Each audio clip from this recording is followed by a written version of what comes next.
बच्चे।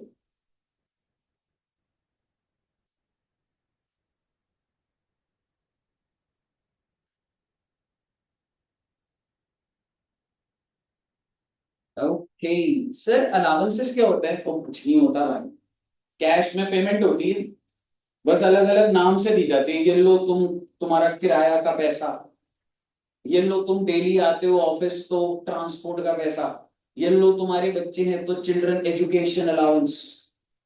ऐसे करके बहुत सारे नाम के थ्रू पैसा दिया जाता है। So that is called your allowance. Sir, हम लोग अलाउंस कैसे करेंगे? अब मैं पहले आपके साथ सारे के सारे अलाउंसेस लिखवाऊंगा बच्चों, तो एक बार सिर्फ नोट करिएगा, फिर हम लोग स्टार्ट करेंगे कहानी को। अलाउंसेस की अलग अलग कैटेगरीज है बच्चे। कुछ अलाउंसेस होते हैं जिसको बोला जाता है ऑफिशियल अलाउंसेस। आज हम करेंगे ये, बिल्कुल करेंगे। कुछ अलाउंसेस होते हैं बच्चे पर्सनल अलाउंसेस। ओके, फिर एक अलाउंस करेंगे एचआर। एचआर की फुल फॉर्म पता है? House allowance. क्या अच्छा अलाउंस है। फिर एक है एंटरटेनमेंट अलाउंस। ओके,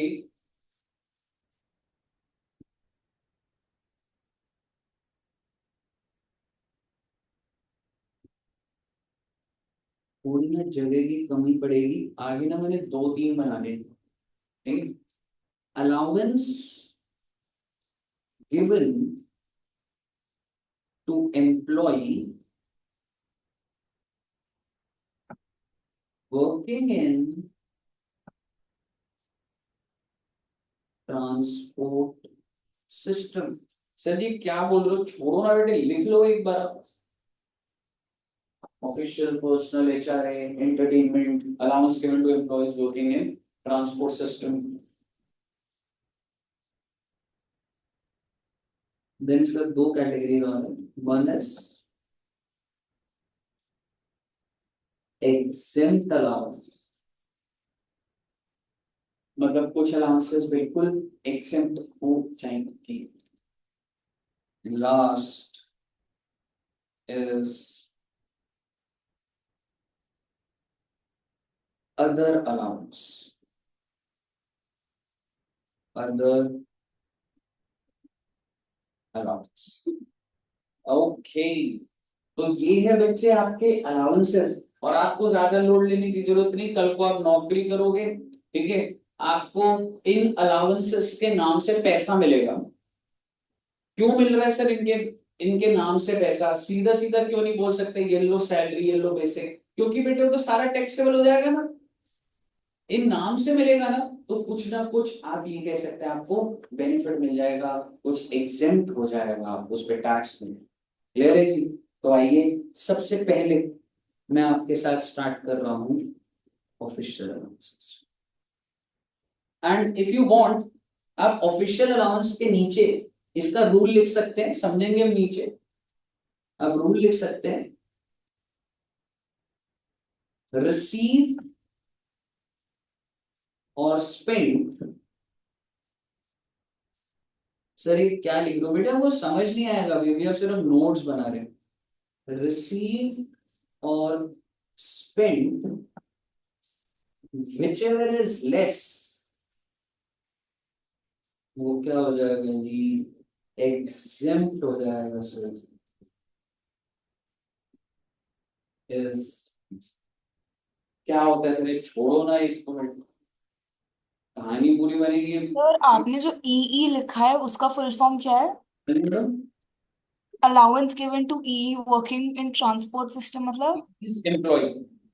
जब भी अगर मैं डबल ई लिखता हूँ तो वो एम्प्लॉय होगा, और अगर ई आर लिखूंगा तो एम्प्लॉयर होगा। ठीक है बच्चे, अब आइए जरा ऑफिशियल अलाउंसेस की बात करते हैं। तो हेडिंग डाल लीजिएगा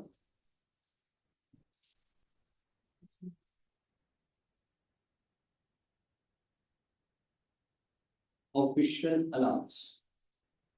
टोटल ऑफिशियल अलाउंसेस 6 हैं, आपको ये 6 ही मिल सकते हैं, जिसके अंदर मैं सबसे पहला डिस्कस कर रहा हूँ।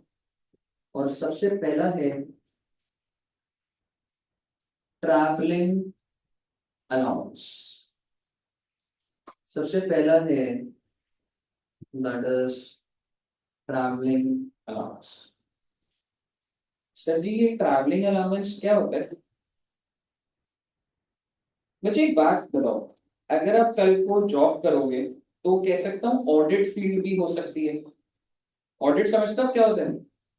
जैसे रिलायंस, एयरटेल, ये सब बुक्स बना रहे, दे आर द मेकर, पर ऑडिट भी तो हो सकती है ना, और ऑडिट कराना कंपलसरी हो। ठीक है, तो ऐसा हो सकता है कि आपकी जॉब ऑडिट में लगे। या अगर मैं बात करूं, सीएस के बच्चों की जनरली ऑडिट में भी होती है। ऑडिट उनकी कौन सी होती है? Compliance audit. और सीएमए की कौन सी ऑडिट होती है? मेरी कॉस्ट ऑडिट, कि फैक्ट्रियों की कॉस्ट कैसी चल रही। और सीए की कौन सी होती है? स्टैट्यूटरी ऑडिट, कि खाते जो भी अकाउंट्स बन रहे हैं। मुद्दे की बात ये है, आपके बॉस ने आपको बुलाया, आपकी नौकरी चल रही है, 1 लाख रुपए महीना है, तो साल का कितना हो गया? 12 लाख। आपके बॉस ने आपको बुलाया और कहता है कि इंडिया से बाहर हमारे पास एक क्लाइंट है, ठीक है, तो क्या आप वहां पे ऑडिट करने जाना चाहोगे? तो आप क्या बोलोगे? जाओगे? मैं जब बहुत बड़ी नहीं जाओ, क्यों? पासपोर्ट आपका नहीं बना, या कोई एफआईआर हो रखी है मेरे टाइम में, या कुछ ऐसा मेरे ऊपर कर दिया था भाई अभी। मुझे बाद में पता लगा, मेरी सिस्टर कोर्ट में मुझे पता लगा कि अगर वो पूरा एग्जीक्यूट हो जाता तो मैं कोई भाग ही नहीं जा सकता था। मतलब ना बड़े भाई, एफआईआर अगर कभी हो ना, ऐसा ना सोचो, पहले मैं बता देता हूँ एफआईआर क्यों हुआ मेरे ऊपर। आप सोच रहे हो कि पता नहीं, अरे देखो सन पैक होते हैं, कुछ बोर्ड पे लगे होते हैं, तो वो इलेक्शन की वजह से दिल्ली पुलिस ने बीजेपी गवर्नमेंट के प्रेशर से शरीफ लोगों को परेशान करना शुरू कर दिया। कह रहे जी हमारे टारगेट है, हमें ऊपर से बोला हो। और जब मैं कोर्ट गया तो मुझे पता लगा कि वो एक ऐसा उन्होंने ऑफेंस बना रखा था कि अगर वो पूरा एग्जीक्यूट हो जाता, मेरी जान पहचान नहीं होती, तो कल को जब मैं बाहर जाता तो वो मेरा वीजा कैंसिल कर देते। हालांकि मेरे को खुशी क्यों रही थी, खर्चा बच जाता, लेकिन मेरी वाइफ ऐसी हो गई कि आप एरो में तो जा रही हूँ। समझ रहे हो? तो बेसिकली एफआईआर हो जाते हैं ना भाई, तो मतलब पासपोर्ट में बड़ी दिक्कत आ जाती है, वीजा में भी। और क्या? हाँ जी बच्चे। एक बार थोड़ा सा ऊपर कर दोगे, जो एग्जेम्प्ट वाली लाइन आपने लिखी हुई थी। ठीक है, आप मुझे बताइए, अगर आपको बोला जाए कि आपको इंडिया से बाहर जाना है ऑडिट के लिए, महीने के लिए, तो आप मुझे बताइए आप जाने में इंटरेस्टेड होंगे या बोलोगे नहीं सर? जाओगे? एग्जैक्ट। आपको भेजा जा रहा है अफगानिस्तान, स्टॉक ऑडिटर बेटे AK-47 गिन के आनी है वहां पे। अब जाओगे? जाएगा? ठीक है, तो बेसिकली, और अगर ऑस्ट्रेलिया जाना हो तो अफगानिस्तान भी जाओगे? क्यों, अपनी जिंदगी से प्यार नहीं है आपको? अफगानिस्तान देखो बोलेंगे चला जाएगा? ग्रेट है, काफी झूठ बोल रहा था तू। सही में अफगानिस्तान चला जाएगा? और पाकिस्तान? पाकिस्तान भी जाएगा? और बांग्लादेश? बांग्लादेश? अफगानिस्तान में कोई जान पहचान है तुम्हारी लेकर? ठीक है, सो बेसिकली अगर ऑस्ट्रेलिया होता तो बच्चे, ऑस्ट्रेलिया जो दिमाग में आ जाता है कैंगरू देखेंगे, ऑडिट ऑडिट बाद में, इतनी अच्छी कंट्री है, समझ रहे हो? तो कंपनी के लिए बहुत अच्छी बात है। आप ऑडिट के लिए हाँ कर गए, आप भी एक्साइटेड हो, जिन्हें पहली बार बाहर जाओगे बिल्कुल भाई एक्साइटमेंट होती है। तो उसने बोला जाओ फिर। आपने बोला सर टिकट, मैंने कहा सैलरी दे तो रहा हूँ, आप फ्लाइट की टिकट बुक करा लो ना, अब जाओगे? हाँ, अब जाओगे? इसी का जी जाएंगे, सूझ जाएगा। फ्लाइट का खर्चा नहीं, अकेले। इतने कॉम्बिनेशन क्यों बना रहा है तू जिंदगी में? अकेले जा, हो सकता है कोई साथ मिल जाए। अरे सूजन जी खर्चे अपने में भी जाओगे? गुड यार, काफी पैसा है वहां पर। अपने खर्चे पे कोई नहीं जाता बेटे, फ्लाइट का खर्चा होगा, वहां पे होटल में रहने का खर्चा होगा, 1 महीने के लिए जा रहे हो, आप कहोगे सर ये तो ऑफिशियल ट्रिप है ना सर, तो आपके बॉस ने बोला हाँ तो भाई चिंता क्यों कर रहा है, ऑब्वियसली कंपनी ही स्पॉन्सर करती है। आप हो सकता है साल के अंदर 100 बार ट्रैवल करोगे फ्लाइट से, और वो 100 के 100 बार कौन खर्चा बेयर करेगा, कंपनी करेगी। इसीलिए अगर आप कंपनी के पर्पस से जाते हो तो उसको क्या बोला जाता है बच्चे, official travelling allowances for travel, but उसको ओवरऑल ब्रॉडर कैटेगरी में क्या बोला जाता है, ऑफिशियल अलाउंसेस। और कंपनी ने आपको बोला कि ठीक है भाई, तुम जिस कैटेगरी के एम्प्लॉय हो, कंपनीज के रूल्स हैं, हम आपको कितने रुपए दे रहे हैं साल का, 6 लाख, क्योंकि तुम्हारा ट्रैवल लगा रहता है। Let me tell you, travelling के अंदर सिर्फ और सिर्फ क्या आ रहा है, फ्लाइट का खर्चा, ट्रेन भी आ सकता है, दूसरी स्टेट में आप जा रहे हो, अमृतसर जा रहे हो, पंजाब जा रहे हो, ट्रेन का खर्चा है, तो ट्रैवलिंग एक्सपेंस आ रहा है। ध्यान से सुनिएगा बात को, आपको कंपनी ने कितने रुपए दिए, 6 लाख, इसमें आपको अपना ट्रैवल अरेंज करना है, ठीक है। और आप मुझे बताइए, सपोज करो आपका स्पेंड हुआ 5 लाख, आपको कंपनी ने कितना दिया, 6 लाख, और आपकी टिकट्स विकेट्स का खर्चा, आना जाना जो भी है, वो कितने का हुआ बच्चे, 5 लाख। क्या आप कंपनी को ये बचा हुआ 1 लाख वापस कर दो, एकदम क्लियर होगा, हाँ। तो बेसिकली कंपनी में ये कहते हैं, क्योंकि तुम जिस कैटेगरी के एम्प्लॉय हो, कैटेगरी मतलब ऑब्वियसली मैनेजर हो, डायरेक्टर हो, जो भी है, आपके एलिजिबिलिटी 6 लाख की, टिकट बुक कर, ज्यादा लगे मुझे मत बोलियो, कम लगे मुझे मत बोलियो, कंपनी ने अपना खर्चा फ्रीज कर दिया, कंपनी 6 लाख देगी। अब तुम बोलो सर मुझे बिजनेस क्लास में जाना है, 15 लाख की टिकट है, बोले अपने ऊपर से अपना खर्चा लगा भाई, तेरी एलिजिबिलिटी 6 लाख की है, और आपका स्पेंड कितना हुआ, 5 लाख, और कंपनी ने क्लियर बोला हुआ है कि मतलब जो बच गया का तुम्हारा है। मेरा आपसे सवाल है, आपके हिसाब से, अच्छा मैं ना पहले साइंटिफिक तरीके की जगह जनरली पूछ रहा हूँ, कितना कमा लिया तुमने इस वजह से, 1 लाख दिख नहीं रहा आपको, आपकी पॉकेट में 1 लाख बचा हुआ टैक्स से भरे हुए। आपकी कंपनी आपको 6 लाख दे रही है, आप उनमें से 5 लाख का खर्चा कर रहे हो, 1 लाख आपकी जेब में बच रहा है, सैलरी आपकी वो जो मिलती है वो तो मिलती है, 1 लाख और सैलरी है। अब मैं इसको रूल से लगा देता हूँ, रूल क्या बनाया था हमने, रिसीव और spend which ever is less is exempt, so how much is exempt in this case, दोनों में से जो लेस है बेटा वो एग्जेम्प्ट हो गया, और एग्जेम्प्ट कितना हो गया, 5 लाख, तो आप मुझे बताइए टैक्सेबल कितना हो जाएगा बेटा, because you receive 6 lakh, exempt 5 lakh हो रहा है, तो टैक्सेबल कितना हो जाएगा जी, 1 लाख। क्या समझ आई बच्चे आपको लॉजिक, तो ये तो बहुत बढ़िया है ना सर।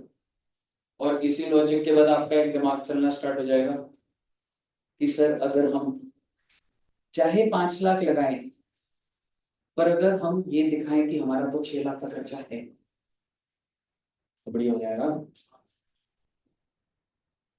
समझ रहे हो मैं क्या बोल रहा हूँ, अगर आप फर्जी बिल बना दो, आपको क्या लग रहा है सरकार पकड़ पाएगी आपको, बहुत ज्यादा नहीं पकड़ पाएगी। कौन सी फ्लाइट बुक कर रहे हो, क्या है, इतना डेटा इस लेवल पे इंटरफेस कनेक्टेड नहीं, समझ रहे हो, इस प्रैक्टिकली बता रहा हूँ आपको, ऐसा है। तो बेसिकली आपको आपकी कंपनी ने दिया 6 lakh, and let us assume कि आपका 5 ही लगा, तो वैसे तो ये, बट आप मुझे बताइए रियल वर्ल्ड में कैसे चलता होगा, कंपनी कितना दी, आप खर्चा कितना दिखाओगे, एग्जाम कितना कर दोगे, टैक्स को, ऐसे चल रहा, सरकार के भरोसे का फायदा उठाया जा रहा है, क्योंकि सरकार ने लिमिट बनाई, रिसीव और स्पेंड, आप लोगों के ऊपर छोड़ा, स्पेंड बताओ, और आप सभी ने स्पेंड को क्या बना दिया, जो मिला वही स्पेंड, आप कुछ बता ही नहीं रहे बच रहा, रियलिटी में बच रहा, आप समझ रहे हो। तो क्या यहाँ पे टैक्स प्लानिंग हो पा रही है, हो पा रही है, बिल्कुल। मुझे बताइए पहले आपको इंटेंशन समझ आई बच्चे, तो बोलोगे सर क्या इसके ऊपर कोई तोड़ दिए, नहीं है भाई, अभी सरकार ने कोई चेंज नहीं करा, ठीक है, ये ऐसे ही चल रहा है बोलना। मुझे बताइए ऑफिशियल क्लियर है बच्चे। अच्छा दूसरा अगर मैं केस बनाऊं, सपोज करो रिसीव्ड 6 लाख, स्पेंट 1 लाख, 2 लाख पे टैक्स ना ना आराम से। एग्जेम्प्ट कितना होगा, टैक्स कितना लगेगा, और क्या 4 लाख का टैक्स भाई, 6 लाख मिले 8 लग गए, मेरी कौन सी इनकम हो रही है जो टैक्स लगा रहे हो, समझ रहे हो। वो बेटे इनकम होगी तभी तो टैक्स लगाओगे जिंदगी में, ऐसा थोड़ा ना होता है कि टैक्स लगा दो किसी को, कही सेट है कहानी। अब अगर मैं आपको बोलूं आपको 6 लाख मिले, आपने 4 लाख स्पेंड करे, ध्यान से सुनिएगा, और ये जो 2 लाख है आपने रिटर्न कर दिए बेटे, मुझे बताइए क्या ये पॉसिबल है, प्रैक्टिकली आप ऐसा करोगे, लेकिन अगर मैं होता तो मैं तो ऐसे करता ना बेटे, आप अपने एंगल से गलत करते हो, हम तो आम आदमी पार्टी के ईमानदार इंसान है ना। तो बेटे मेरे को मान लो लगा लो 6 लाख मिले, खर्चा करा मैंने 4 लाख का, और मैंने कंपनी को वापस कर दिया 2 लाख, तो इफेक्टिवली बताओ क्या रिसीव्ड को मुझे 4 ही लिख देना चाहिए, if I have returned it, how much I have received. तो तुम्हारी समझ क्या कहती है, एग्जाम कितना हो जाएगा टैक्स, और इतनी लंबी कहानी करने की बात नहीं, जब मेरे को 4 लाख लगे मैंने 2 वापस कर दिए, जब मेरी जेब में कुछ बचा नहीं तो टैक्सेबल क्यों होगा भाई, जब जेब बचेगा तभी टैक्सेबल होगा ना जो भी चीज होगी, तो कहिए साहब, ऑल क्लियर टिल है। ओके सर, मैंने आपको इंटेंशन दे दी, लेकिन अब ऐसे और अलाउंसेस है तो उनके नाम लिखते हैं, ट्रैवलिंग आप लिख सकते हो, और अलाउंसेस और दिखते हैं बच्चे, एक होता है बच्चे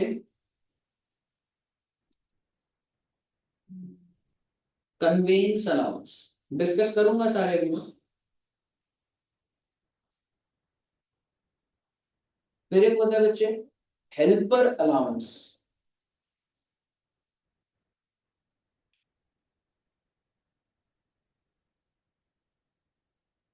academic allowance,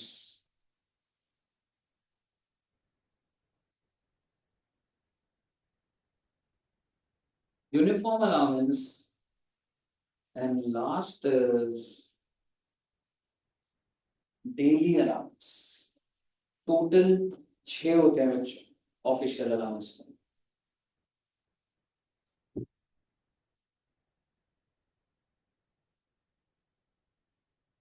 समझिएगा, कन्वेंस अलाउंस क्या लगता है बच्चे, कन्वेंस अलाउंस क्या होता होगा, ऑफिस तक जाने ये का जाने जो का खर्चा, घर से ऑफिस, ऑफिस से घर, आंसर इज ये नहीं होता।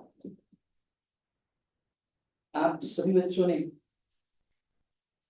जोमेटो से खाना ऑर्डर कर लिया, जोमेटो, जोमेटो छोड़िए, जोमेटो का कॉन्सेप्ट थोड़ा अलग हो सकता है आपको पता होगा, अमेजोन से कोई कपड़े या कुछ ऑर्डर करें, तो जो इंसान आता है वो बाइक पर आता है, पूरा दिन बाइक चलाता है, उसका जो पेट्रोल का खर्चा है वो इंसान उठाता हो या कंपनी।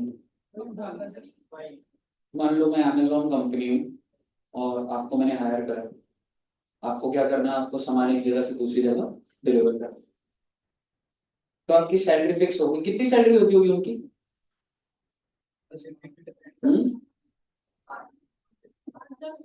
8-10 हजार, अपनी 70-70 हजार बना लो तुम, तो विचारों की हाँ, बट एक कुछ सैलरी कुछ अमाउंट एक होती होगी, वैसे मुझे भी एग्जैक्टली पता 12,000, एवरेज ले लेकर थोड़ा हाई ले 20,000, ठीक है। तो आपको जो है जो सैलरी मिल रही है वो कितने रुपए की, जो जितने भी अमेजोन के एम्प्लॉयज जो ट्रैवल कर रहे हैं पूरा टाइम, उनको 20,000 सैलरी मिल रही है। अब आप मुझे बताइए उनका एक दिन का पेट्रोल का कितने का खर्चा होता है, कम से कम वो मतलब 10-12 घरों में तो डिलीवर करते ही होंगे, ठीक है, कितने का खर्चा, एवरेज कह सकता हूँ 300-400 तो हो जाता होगा, है ना, 400 रुपये लगा लो, तो 30 दिन का कितने का खर्चा, 12,000, तो वो 12,000 वो खुद लगाएगा, मतलब आपने उसको 20 दिए और वो पूरा दिन गाड़ी चला रहा है, 12,000 का पेट्रोल लगा दिया, फिर कभी गाड़ी पंक्चर हो गई, ठीक है, तो उसके पास क्या बचा 8,000। आपको क्या लग रहा है वो जो पेट्रोल का खर्चा है वो एम्प्लॉय बेयर करेगा? तो वो बोलेगा भाई साहब आप ही के काम से जा रहा हूँ। समझ रहे हो? या कंपनी देगी ये पैसा या एम्प्लॉय? कंपनी देगी भाई। भाई तू सैलरी 20,000 दे रहा है, तू ऐसे समझ जाएगा। तो एक बात बता, और ये ऐसे होता है मैं आपको बताता हूँ। जैसे मैं जब जॉब कर रहा था बच्चे, तो मैं ना इनकम टैक्स का जैसे कंपनी को ना नोटिस आते हैं कि आपका केस फंस गया है। तो आप मुझे बताइए, जैसे मैं एक नोएडा में कंपनी है जीएस स्टाफिंग, वहां पे मैं टैक्स के मैटर्स हैंडल करता था कि उसका टैक्स कैसे निकलेगा। तो हम फिर रिटर्न भरते थे। भाई ये डिपेंड करता है। अब उसका उस नहीं, अब आप चलो आप अमेजोन हटा दो, मुझे नहीं पता अमेजोन कैसे कर रहा है। बट अगर मैं तेरे को वैसे, अच्छा आपने मतलब बाइक लगा रखी है आपने? अच्छा दोस्त, तो उनका क्या होता है, पेट्रोल का खुद ही करना होता है, तो उनको पर डिलीवरी मिलता होगा फिर। उनकी फिक्स सैलरी नहीं होती। तो वो फिर डिफरेंट कॉन्सेप्ट हो गया। अभी अभी आप ये लेके चलिए कि मैं ऐसे ही हायर कर रहा हूँ और मैं बोल रहा हूँ भाई जी मेरे कंसाइनमेंट है ना कंपनी के, तो घूमता है। अच्छा आप ये एग्जांपल ले लो, अगर मैं भी संजय को बोलूँ संजय नेहरू प्लेस जाना है, कुछ काम है, ठीक है, बच्चों के लिए ऑर्डर करना है खाने वाने को, वहां पे एक सोशल क्लब है, तो वहां से सामान मंगवाना है। आप मेरे को बताइए, क्या जब संजय यहाँ से बाइक पे जाएगा एक्टिवा पे, क्या वो पेट्रोल का खर्चा संजय उठाएगा? नहीं उठाएगा। अगर मैंने उसे बोल दिया ना कि तू उठाएगा, बेटो पैदल चला जाएगा, वो कहेगा टाइम लगता तो लगता रहे, मैं भी जेब से दे दूं। उसके बाद वो जो पार्किंग की स्लिप होती है, क्या वो भरेगा? नहीं।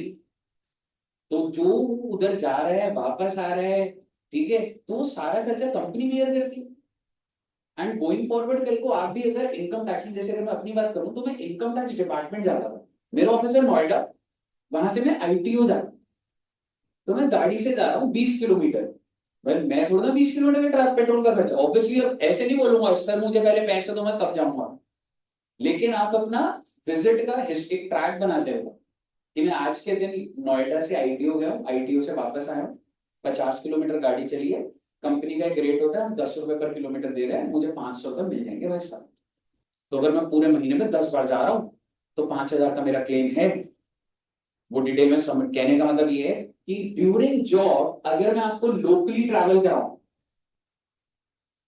तो उसको क्या बोल दिया जाता है, कन्वेंस अलाउंस। समझ रहे हो? ये आपके घर से ऑफिस का नहीं है, ये क्या है, यू कैन से एग्जैक्टली, और ये आप कह सकते हो ट्रैवल ड्यूरिंग ऑफिस आवर्स। समझ रहे हो? और मुद्दे की बात ये है जी, आप ये एग्जाम्पल ऐसा लिखना जरूरी नहीं है। अगर आपको रिसीव हुआ है 2 लाख साल का, किस नाम से, कन्वेंस अलाउंस,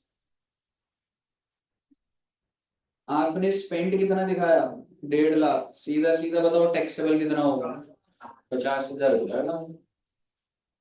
कंपनी के काम से 2 लाख मिले थे, कंपनी के काम में 1.5 लाख लगा दिए, जो बच गए वो आपकी इनकम है, आप वापस कर दो तो टैक्सेबल कुछ भी नहीं होगा, आपने रखे हुए हैं तो आपकी इनकम होगी। लॉजिक तो यही है, जेब में बच गया तो टैक्सेबल कर रहा हूँ बस मैं। मुझे बताइए क्लियर है बच्चे? नेक्स्ट इज, बट आप मुझे बताइए, अगर आपको कंपनी 2 लाख दे तो आप स्पेंड कितना दिखाएंगे, और खर्चा कितना करा होगा आपने? चाहे बाइक चलाते चलाते बंद कर दो पेट्रोल बचाने के लिए, आपकी कोशिश रहेगी कि सर खर्चा हो जाए 1 लाख और हम दिखाएं कितना। समीर जी यही है, नहीं ऐसा नहीं, 50,000 का खर्चा। ठीक है, अच्छा नेक्स्ट बताइए, हेल्पर अलाउंस। आप एक कंपनी में काम करते हैं, आपने अपनी कंपनी को बोला कि सर मैं मतलब काम कर रहा होता हूँ, मेरे को प्रिंट्स निकालने हैं 50, मैं जाता हूँ प्रिंटर तक जाता हूँ, ठीक है, क्यूआर कोड लगाता हूँ। आपको पता है कंपनीज में प्रिंट ऐसे नहीं निकलता कि कोई भी प्रिंट दे रहा है अपने लैपटॉप से। हाँ जी, वरना तो बेटे लोग ना अपने बच्चों की सारी की बुक्स, सारी की सारी बुक्स प्रिंट करा के कर देते हैं, ऐसा होता है। और वो भी ब्लैक एंड व्हाइट की कलर। तो बेसिकली हर आईडी पे डिटेक्ट होता है कि इस आईडी से कितने प्रिंट्स निकल रहे हैं।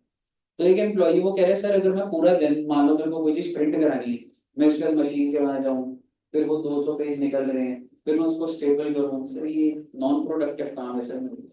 वो दिमाग का काम करना है या मेरे को प्रिंटिंग का काम करना है? तो उन्होंने बोला कि सर कोई आप ऑफिस बॉय कोई हेल्पर दीजिए ना मुझे अलग से। कंपनी ने बोला दे भाई, हम तो नहीं दे सकते। हाँ तेरे को कोई अपॉइंट करना है तो तू कर ले, हम तेरे को तेरी सैलरी में एक अलाउंस ऐड कर देते हैं, that is called helper allowance, कि तेरे को हर महीने और कितने पैसे दे देंगे हम, 10,000, अपने लेवल पे अपॉइंट कर ले। अब आप मुझे बताइए आपको कंपनी कितने रुपए ज्यादा देगी महीने का, और 10,000, और आपको किसी को अपॉइंट करना है, अब आप कितने पे अपॉइंट करो, 5,000, है कम से कम में। अगर 1,000 रुपए में आ रहा है तो अगर भले ही खराब से खराब काम करता हो, 1,000 वाले को कुछ आता ही नहीं है, पता लगे खुद ही प्रिंट निकाल रहे हो, तो अपॉइंट भी कर लिया तुमने, हाँ, खुद ही कर लो, हम ही हेल्पर। ठीक है, तो एक चीज बताओ, मतलब आपने किसी को अपॉइंट करा, चलो मान लो 5,000 का कर लिया, और उससे साइन क्या कराओगे कि मैं तुझे कितनी सैलरी दे रहा हूँ, समझ गया ना प्रोविजन। क्योंकि बेटे खर्चा आप कर रहे होगे 5, पर आपको पता है कि अगर मैंने 5 दिखाया तो बचा हुआ तो टैक्सेबल हो जाएगा, तो इसलिए आप स्पेंट भी कितना दिखा दोगे। ये बात ना पेपर में लिख मत देना कि जो रिसीव होता है even if we are spending less, हम तो पूरा दिखाएंगे टैक्स बचेगा। ऐसे इतना ऑनेस्ट नहीं होना बेटे, पेपर में ही बता दिए बता लगे आप। ठीक है, सो बेसिकली स्पेंड भी कितना कर दिखा दिया, अगर आपने 10,000 तो टैक्सेबल कितना हो जाएगा। आप इंटेंशन समझ गए ना बच्चे, लोगों ने किस तरीके से मिसयूज करा इसको। कोई बात नहीं बेटे, सरकार की बारी आएगी, हेल्पर अलाउंस आपका डन है। अकेडमिक अलाउंस, आपको पता है जब हम लोग विश्वविद्यालय में जब हम सीए कर रहे थे, तो तब जीएसटी था क्या, तब क्या था, वैट होता था, सॉरी सर्विस टैक्स होता था। और जब आपने कर ली सीए, जब आप कंपनी में गए 2-4 साल बाद, तो जीएसटी आ गया, तो आप क्या बोले, अब हम नहीं, हमको तो जो आता है हम तो वही लगाएंगे, ऐसा होता है क्या, नहीं। अभी अभी आपको पता है इनकम टैक्स में बहुत बड़ा चेंज आने वाला, डायरेक्ट टैक्स कोड आने वाला। फाइनेंस मिनिस्टर का ये कहने की प्रोविजन को सिंपलर बनाना है, तो भी कितना सिंपल बनेगा पता नहीं, अभी देखते हैं। लेकिन उनका ये कहना है कि इतने कॉम्प्लिकेटेड प्रोविजंस बना रखे हैं तो हम टैक्स को काफी सिंपल बना देंगे। बताइए ये सही बात है, अच्छा होना चाहिए नहीं होना चाहिए। पेपर के एंगल से बात करो, इजी हो जाएगा तो पेपर इजी हो जाएगा। आप फिर हो जाए, हम पास हो जाए, फिर चाहे डिफिकल्ट कर दें। लेकिन जो लोग इसमें प्रैक्टिस करते हैं वो लोग क्या चाहते हैं, सिंपल हो जाए, कर दो टफ, टफ से टफ कर दो, मेहनत करेंगे पढ़ लेंगे, समझ रहे हो। तो बेसिकली ये मूव क्या, अभी जब वो ड्राफ्ट बनकर आएगा तो देखा जाएगा whether this is beneficial for the professional also और नॉट। नहीं तो करने पे बैठ जाएंगे वो। अगर उन्होंने डायरेक्ट टैक्स कोड में ये बोल दिया सारे के सारे हेड हटा दिए, जो भी तुम्हारे बैंक में आ रहा है उसका 10% टैक्स देना है, खत्म, टैक्स खत्म पूरा। आप मुझे बताइए वो तो सारे बाहर आ जाएंगे भाई साहब। मेरा सोचो बेटे, मैं क्या पढ़ाऊंगा, समझ रहे हो। तो बेसिकली अगर कोई चीज बहुत सिंपलर हो जाए, it has impact other ways also, and it has huge impact. तो देखने वाली चीज होती है, वो भी इसीलिए नहीं कर रहे आज तक, है थोड़ा ना, उनको पता नहीं है क्या क्या प्रोविजन खराब है, लेकिन वो प्रोविजन को कॉम्प्लिकेटेड बने रखा जाता है ताकि क्लाइंट को चीजें समझ ना आए, और जो प्रैक्टिस कर रहे हैं वो उस चीज को यूज वो सही से यूज करें। बहुत डिफिकल्ट है, बहुत डिफिकल्ट। तो आप एग्जाम के एंगल से देख रहे हो, but there are many factors.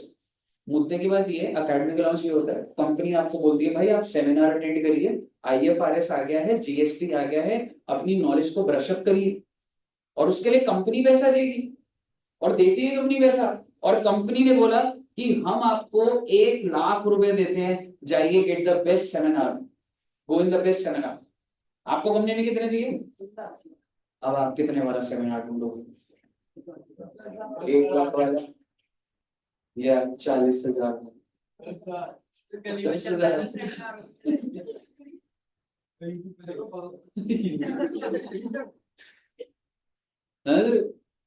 Company सोच रही है कि आप अपनी नॉलेज बढ़ाओ, आपका दिमाग चल रहा है पैसे कैसे बचाने हैं।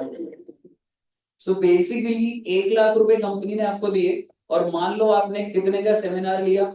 70,000 का। कितना टैक्सेबल हो जाएगा? 20,000। लेकिन आप दिखाओगे कितना खर्चा कितने का हो गया?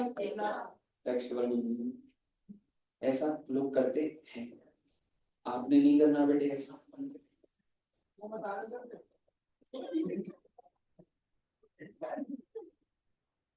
Next is uniform allowance. Sir क्या कंपनी यूनिफॉर्म खरीदने के लिए पैसा देती है? यूनिफॉर्म का मतलब ये मत सोचिए कि कंपनीज के अंदर एक यूनिफॉर्म ड्रेस कोड है, नहीं। हॉस्पिटैलिटी सेक्टर, जब आप किसी 5 स्टार होटल जाते हो, या मैं कह सकता हूँ जो फ्रंट स्टाफ होता है वो एकदम वेल ड्रेस्ड होता है, वेल प्रेजेंटेड होता है, ऐसा नहीं होता। या आज के टाइम पे अगर आप 5 स्टार, 5 स्टार नहीं बोलूंगा, हॉस्पिटल में भी जाओ, वो भी ऐसा लगता है भाई ये 5 स्टार जैसा बना रहे हैं। जैसे कि कौन सा हॉस्पिटल? मैक्स देखिए, वेदांता। अरे आपको बता दूं उधर रेनबो हॉस्पिटल है मालवीय नगर, ये मेरे घर के काफी पास है। ठीक है, रेनबो हॉस्पिटल में रूम अलॉट होते हैं कुतुब व्यू, कि पेशेंट को जो रूम मिलेगा 3rd फ्लोर पे 4th फ्लोर पे, वहां से कुतुब मीनार दिखेगा, और इसके लिए वो ज्यादा पैसे देते। ऐसा है, और लोग लेते हैं, मैंने भी लिया। क्योंकि ट्रीटमेंट तो जो है वो है, बच्चों की डिलीवरी होनी है, कुछ है, एडमिट हुए, ठीक है, वो अलग चीज है कि भाई रूम होना चाहिए, बेसिक एमिनिटी वो सब है। लेकिन लोग अनदर लेवल पे जा चुके हैं भाई, और मैं नहीं गया हुआ, लेकिन मानना पड़ता है मैडम की बात है। क्योंकि गेस्ट आएंगे, ये आएंगे, रूम अच्छा होना चाहिए, क्या सब चल रहा है ना। कहीं तो बेटे जो भरा हुआ मैं बोलूंगा ना,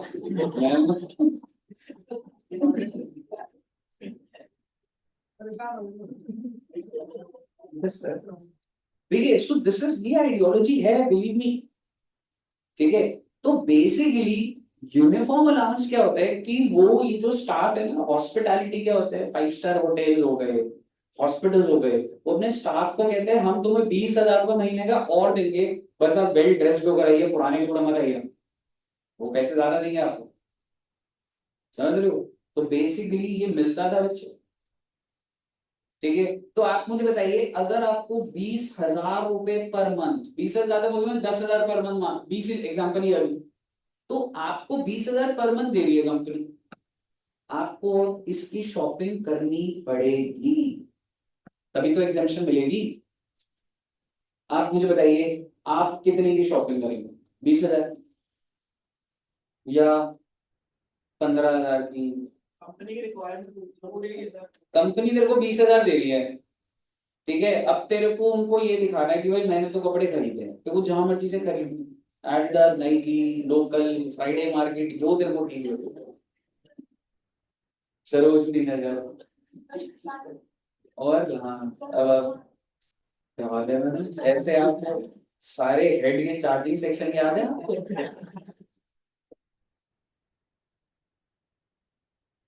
और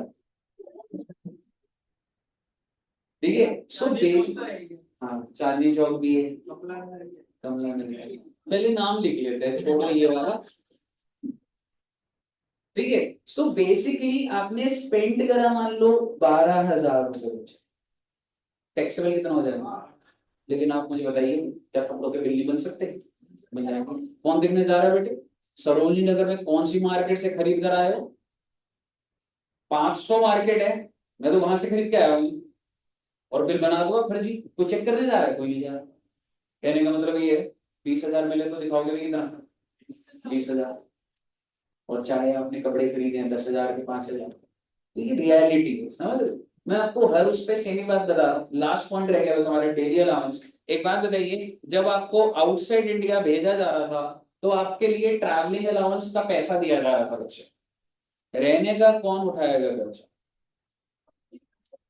और खाने पीने का कंपनी उठाई। अब अगर 2 महीने के लिए जा रहे हो, अब उधर हो सकता है गाड़ी ले लो रेंट पे, गाड़ी का पैसा लगेगा, विल गो टू सलोन, आप हेयर कट करा रहे हो, पार्किंग का खर्चा हो रहा है, बहुत सारे खर्चे होते हैं छोटे छोटे। If you good for 2 months, वो सारा खर्चा कंपनी उठाती है। कंपनी कहेगी भाई जिस कैटेगरी का तो एम्प्लॉई है तेरे को डेली अलाउंस मिल रहा है $1,000,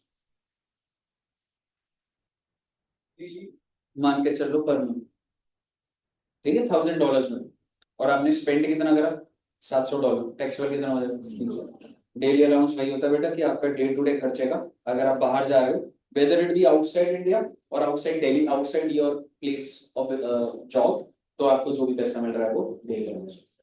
मुझे बताइए, क्या आपको सारे के सारे ऑफिशियल अलाउंसेस क्लियर?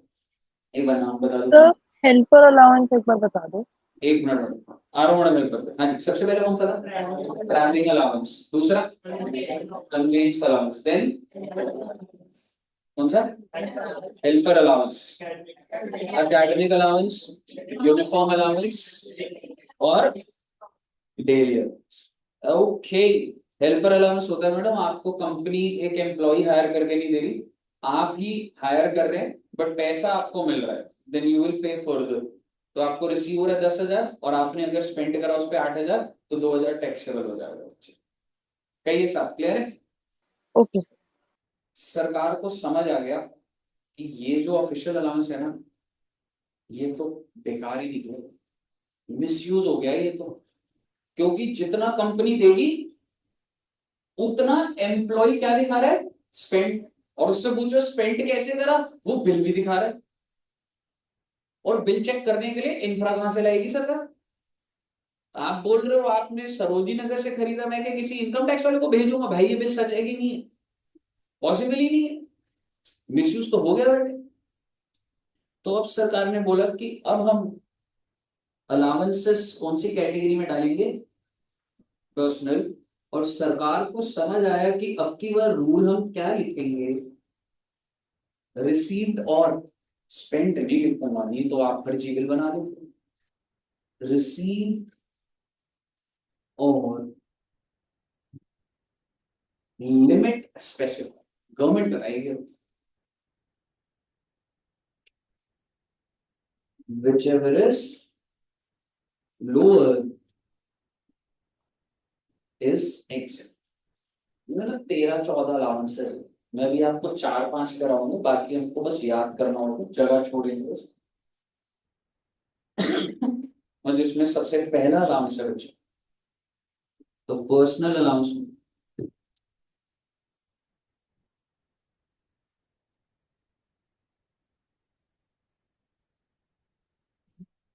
सबसे पहला अलाउंस है बच्चे चिल्ड्रन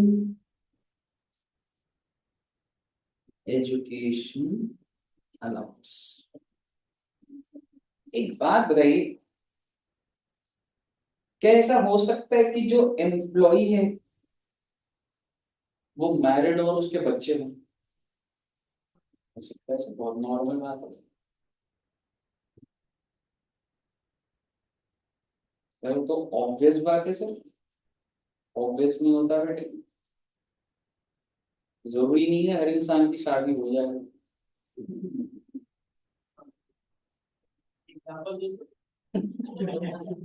एग्जाम्पल सबको पता लग चुका।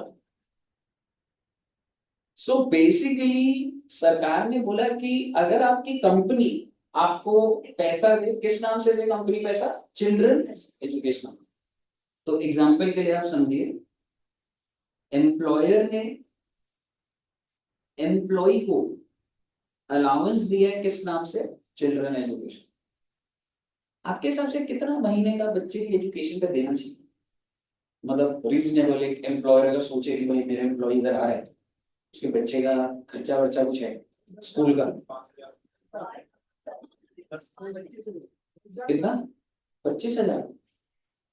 प्राइवेट में है 25,000? 25,000 महीने का?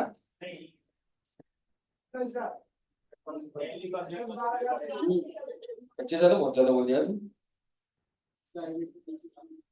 प्राइवेट में तो है, बोल यार। ठीक है, एक रीजनेबल मतलब एक नॉर्मल स्कूल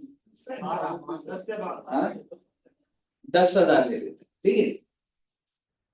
आप सभी अच्छे स्कूल से हो बेटे, बेटे सरकारी स्कूल से 100 रुपए का महीने का खर्च। हाँ, आप तो स्कूल जाते हो, रोड रोड बनी है, हमारे तो नदी होती थी, ऐसे बैग ऐसे रखते हुए नदी पार करते हुए। वो झीलें पहले से चलती आ रही है बेटा दिल्ली की। अमेरिका का स्कूल, मैं तो बोली ना वो ग्रेट इंसान है।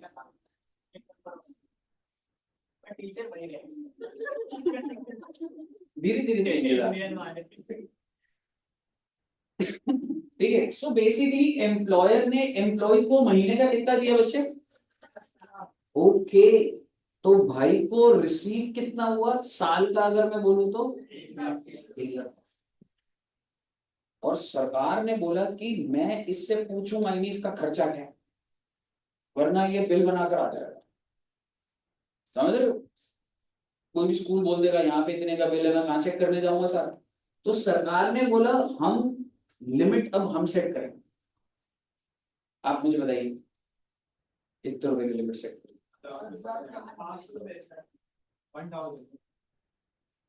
100 रुपीज पर मंथ पर चाइल्ड। और मैक्सिमम कितने बच्चे? 2 बच्चे, क्योंकि कहीं ऐसा ना हो जाए कि लिमिट ज्यादा देगी सरकार ने बहुत ना, तो लोग 4-5 बच्चे कर ले। आप मुझे बताइए लिमिट ज्यादा है कम? 100 रुपये, क्योंकि सरकार कह रही है ऑफिशियल अलाउंस में तुमने मजे लिए, पर्सनल में मजे लिए, ले लो आप। 100 रुपए से ज्यादा की एग्जेम्पशन ही नहीं मिलेगी आपको। कहने का मतलब है कि भाई को रिसीव कितना हुआ?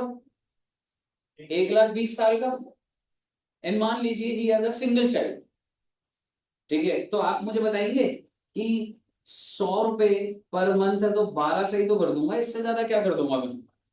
आप मुझे बताइए how much will be exempt 1200 receive or limit specified whichever is lower is exempt. 1200 is exempt. How much will be taxable?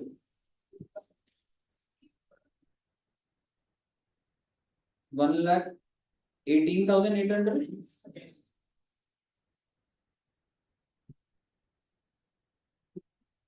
ले रहे हैं।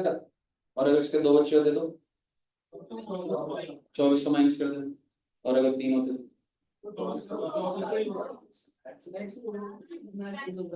अगर पहले बच्चे के बाद ट्विंस हो गई तो क्या तीनों बच्चों की एग्जेम्पशन मिल जाएगी? क्या तीनों की मिल जाएगी? बिल्कुल मिल जाएगी, क्योंकि बेटे इसमें कोई पेरेंट की थोड़ा ना, क्योंकि फर्स्ट के बाद 2 हो गए ना, मैक्सिमम 2 चिल्ड्रन है। लेकिन अगर ट्विंस हो चुके हैं फिर एक होता है, तो अब थोड़ा तो मिलेगी भाई 3 की, तो 2 की मिलेगी। अब आपके दिमाग में कॉम्बिनेशन की भरमार आ गई हो, एक साथ 3 हो गए, ठीक है ना, ठीक है ना, ट्रिपलेट्स हो गया जो भी। हाँ, तो अगर एक साथ ट्रिपलेट्स हो गए तो तीनों की मिल जाएगी। तो बेसिकली आप कह सकते हैं सीक्वेंस समझना, एक बच्चे के बाद ट्विंस हुए तो तीनों की मिल जाएगी, 1+2 = 3। लेकिन ट्विंस होने के बाद एक और होगा तो 2+1 तो 2 की मिलेगी भाई। हाँ, ऐसे ही लिखना, 1+2 = 3 but 2+1 = 2।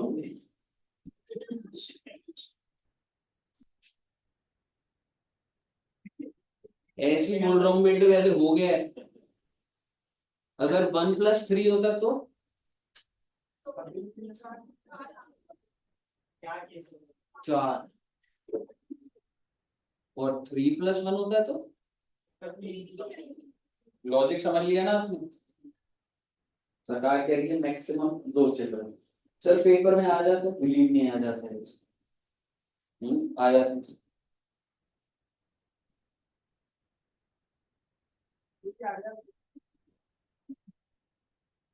हाँ यही आएगा। तो मेरा पासपोर्ट का टेस्ट है ना, ड्राइविंग लाइसेंस।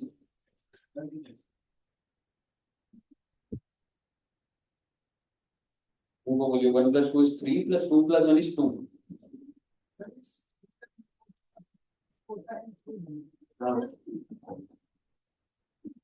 बताइए क्लियर है बच्चे। तो बेसिकली चिल्ड्रन एजुकेशन लॉस में सरकार ने कोई स्कोप ही नहीं छोड़ा कि 100 रुपए की जो करना कर लो आप। अरे सर मुद्दे की बात एक और आते हैं, 1-2 अलाउंस कराऊंगा बेटा इसके, फिर बाकी लिखने होंगे। आप मुझे बताइए चिल्ड्रन हॉस्टल अलाउंस, ऐसा भी तो हो सकता है ना कि एम्प्लॉय के बच्चे हॉस्टल में रहते हो, एजुकेशन के लिए तो वो मिल गया, लेकिन अगर बच्चे हॉस्टल में रह रहे, कोई बच्चा ऐसा जो हॉस्टल में रहता, हॉस्टल में अगर रहते हैं तो खर्चा होता है।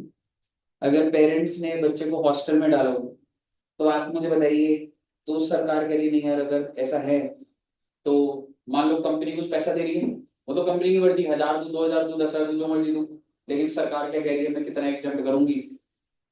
क्या लग रहा है बेटा कितना? 100 रुपए एजुकेशन के लिए। हिम्मत करिए बेटे, सरकार ने 300 पर मंथ पर चाइल्ड। पढ़ाई के लिए सरकार ने 100 रुपए दिए और हॉस्टल के लिए 300। 400 में कहानी सेट है बेटे आप। और मैक्सिमम कितने बच्चे? 2 चिल्ड्रन, और बाकी सारी कहानी।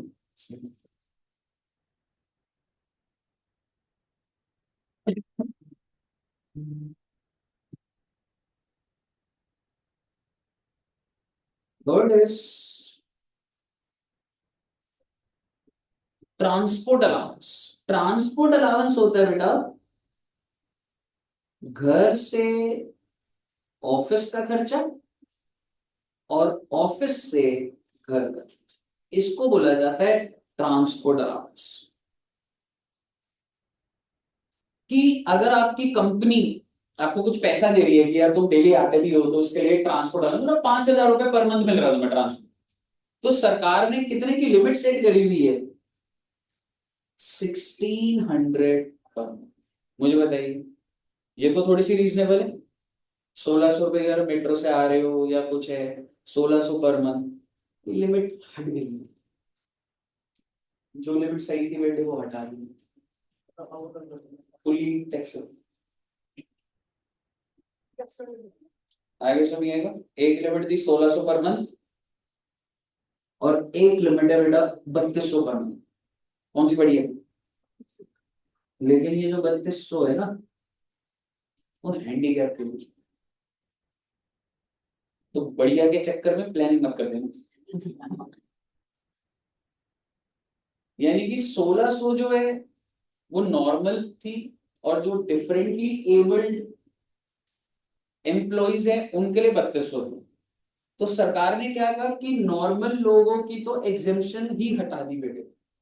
यानी कि आज अगर आपको आपका एम्प्लॉयर ट्रांसपोर्ट अलाउंस दे रहा है तो फुल्ली टैक्सेबल, लेकिन अगर एम्प्लॉय हैंडीकैप है तो उसको कितने की एग्जेम्पशन मिल रही है? 3,200।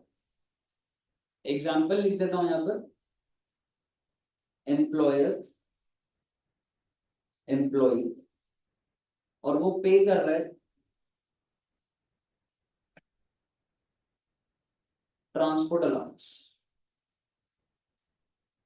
और ये एम्प्लॉय को मैं हैंडीकैप बोल रहा हूं बच्चे, और इसको कितना मिल रहा है? 2 लाख रुपए पूरे साल का। भाई ये जो एम्प्लॉय है ना, इसको ट्रांसपोर्ट अलाउंस कितने का मिला है? 2 लाख का। क्या आप मुझे बता सकते हैं कि अगर इसको रिसीव 2 लाख हुआ है, what is the limit for this employ? 3,200 into 12, 38,400. How much will be taxable? 1,61,600, क्योंकि रिसीव हुआ 2 लाख और एग्जेम्प्ट कितना हो जाएगा बच्चे? 38,400, और बचा हुआ क्या हो जाएगा जी? टैक्सेबल। और अगर ये एम्प्लॉय हैंडीकैप ना होता, नॉर्मल होता, तो फुल्ली टैक्सेबल, क्योंकि 1,600 की लिमिट बढ़ चुकी है। ओके, बस बेटे एक आखिरी लिखेंगे, उसके बाद आप एक पेज छोड़ देना इस पे। अलग अलग नाम आते हैं, वो पेपर में नहीं आते, लेकिन हम छोड़ नहीं सकते उसको, मैं आपको बताऊंगा, आप उस जगह से बस नोट कर लो। Fourth is tribal area allowance. Sir ji, tribal area allowance में कौन कौन से एरिया आ रहे हैं, ये हमारे लिए सब्जेक्ट मैटर नहीं है। सरकार नोटिफिकेशन के थ्रू ट्राइबल एरिया बताती है, हिली एरिया बताती है, बॉर्डर एरिया बताती है, ऐसे बहुत सारे एरियाज बताती है। लेकिन आपके लिए मुद्दे की बात यह है कि सर अगर किसी को ट्राइबल एरिया अलाउंस मिल रहा है तो उसको एग्जेम्पशन कितने की है? सरकार ने लिमिट रखी हुई है 200 पर। सर ये 4 ही क्यों कराई है? यही 4 पूछी जाती है, बट इसका मतलब ये नहीं है बाकी ही करेंगे, बाकी हम लिख के याद तो कर लेंगे। बताइए, क्लियर है बच्चे? तो इस फोर्थ के बाद ना, जैसे सपोज करो अगर किसी को ट्राइबल एरिया 1000 पर मंथ मिल रहा है, 1000 रुपए पर मंथ, तो टैक्सेबल कितना हो जाएगा पर मंथ? 800, 12 से मल्टीप्लाई कर दो, हो जाएगा। क्लियर है बच्चे? तो ये सारे के सारे आपके कौन से अलाउंसेस हुए हैं जी? पर्सनल, एक पे छोड़ दीजिएगा, इसी पे टोटल ना 13-14 है, बट अब इसके अंदर नाम लिखोगे और वो लिमिट में बता दूंगा, वो लिमिट याद कर लेंगे। ठीक है? है जी बच्चे? ट्राइबल एरिया अलाउंस होता है जब एम्प्लॉय ट्राइबल एरिया से है या हाँ जी, वो जॉब करता जॉब वहां है। है? अच्छा, तो जॉब उधर है। हाँ, अगर उसका जॉब एरिया होता है। ओके। ठीक है बच्चे? बस बेटे यस एक सर। दो बातें, एक छोटा सा अलाउंस और करते हैं और बस फिर नमस्ते करेंगे। और वो छोटा सा अलाउंस है, अगला लिख दीजिएगा, entertainment allowance.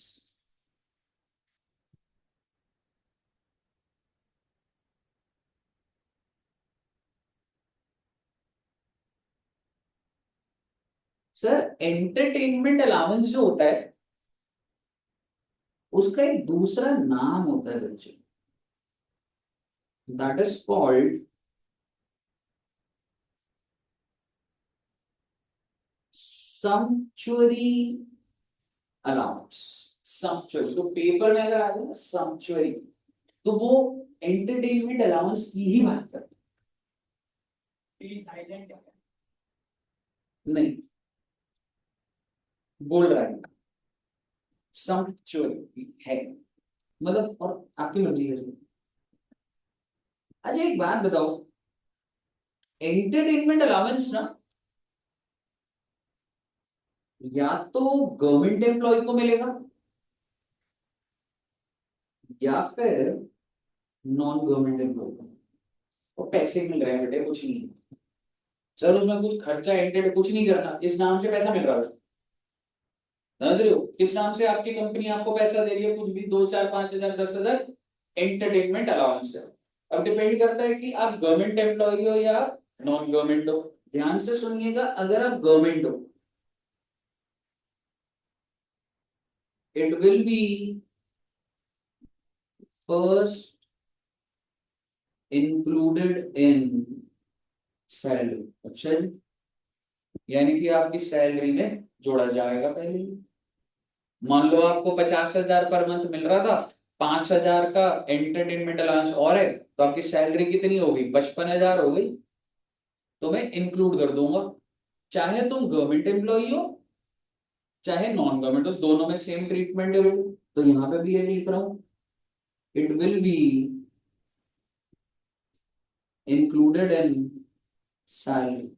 And when I से सैलरी, प्लीज मैं आपको बता दूं, लास्ट क्लास में आपने वो ग्रॉस सैलरी निकाला था ना, तो करेक्ट वर्ड तो वैसे है कि ग्रॉस। ग्रॉस सैलरी कैसे निकलेगी? सारी की सारी सैलरी, उसमें से एक डिडक्शन देता था, कौन से सेक्शन की? 16 की। तो ग्रॉस सैलरी के अंदर मैंने इसको इंक्लूड कर लिया। अच्छा जी, सर गवर्नमेंट एम्प्लॉय को मान लो जो भी मिला वो ग्रॉस सैलरी में इंक्लूड करके। अब क्या करें सर, उसके बाद आपको मिलेगी बच्चे deduction under section 16 will be allowed. आपको डिडक्शन मिलेगी कौन से सेक्शन के अंदर बच्चे, सेक्शन 16। याद है आपको 16 में 3 डिडक्शन मिलती थी, एक तो स्टैंडर्ड डिडक्शन 50,000, फिर एक एंटरटेनमेंट अलाउंस लिखा हुआ, तो बेसिकली आपको वही डिडक्शन। और सर अगर हम नॉन गवर्नमेंट होते तो क्या, तो भी हमें डिडक्शन मिलेगी? नहीं बेटे नहीं, deduction under section 16 will not be allowed, नहीं मिलेगी आप। यानी कि ये जो एंटरटेनमेंट अलाउंस की डिडक्शन है, ये सिर्फ और सिर्फ किसको मिल रही है, गवर्नमेंट में।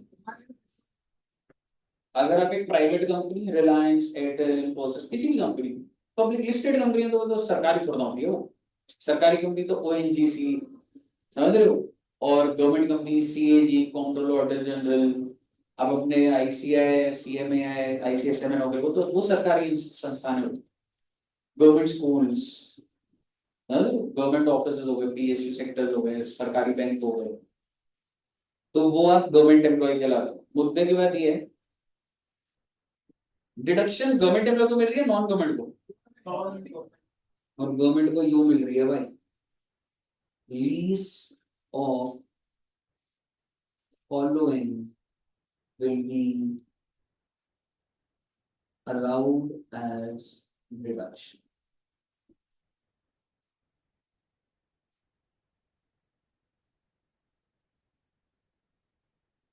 तो मैं 3 लिमिट निकालूंगा, इन 3 में से जो सबसे कम होगा हमको डिडक्शन मिल जाएगी।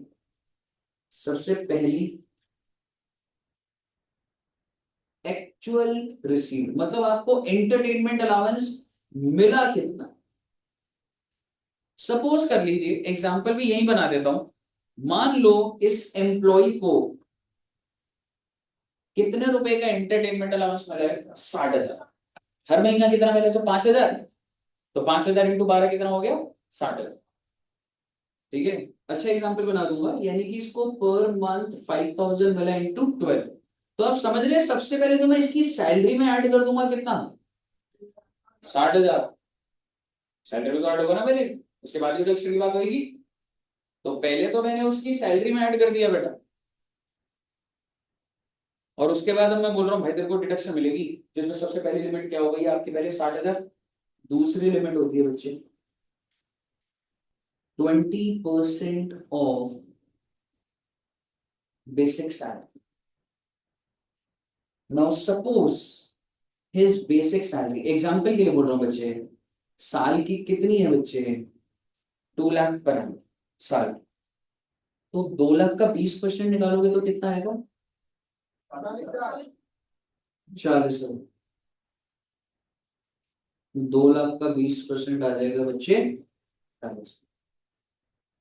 आपको रिसीव कितना हुआ, 60,000। Limit number A 60,000, limit number B 40,000, limit number C 5,000 per month या पर एनम।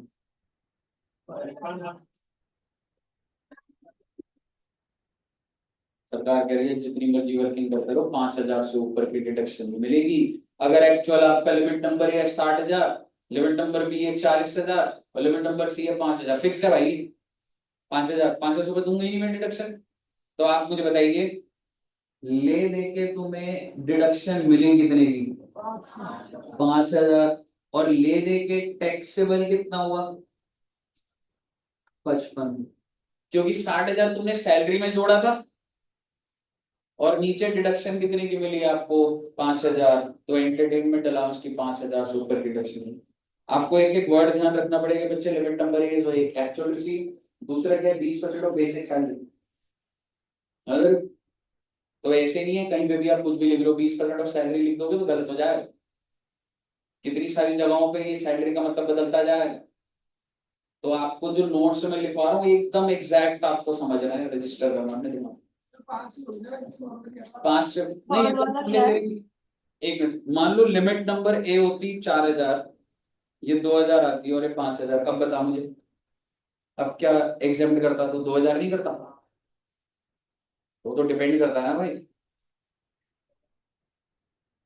समझ रहे? तो तीनों में से जो सबसे कम होएगी वो आपकी क्या हो जाएगी बच्चे, एग्जाम, क्योंकि गवर्नमेंट भी ये नहीं चाहती ना कि मैं हाईएस्ट वाली एग्जाम करूं। गवर्नमेंट क्या चाहेगी, जो लोअर हो, और तुम ए और बी में करते रहो मॉड्यूलेट, उन्होंने तो लिमिट नंबर सी लिख दी, 5000 से ऊपर तुम कभी जा ही नहीं सकते, जा पाओगे 5000 से ऊपर की डिडक्शन नहीं जाओ। हाँ जी बच्चे बताइए। सर एक बार जूम आउट कर दोगे क्या? हाँ जी, ऊपर वाला देखना है। एक बार फिर से बोलना। अच्छा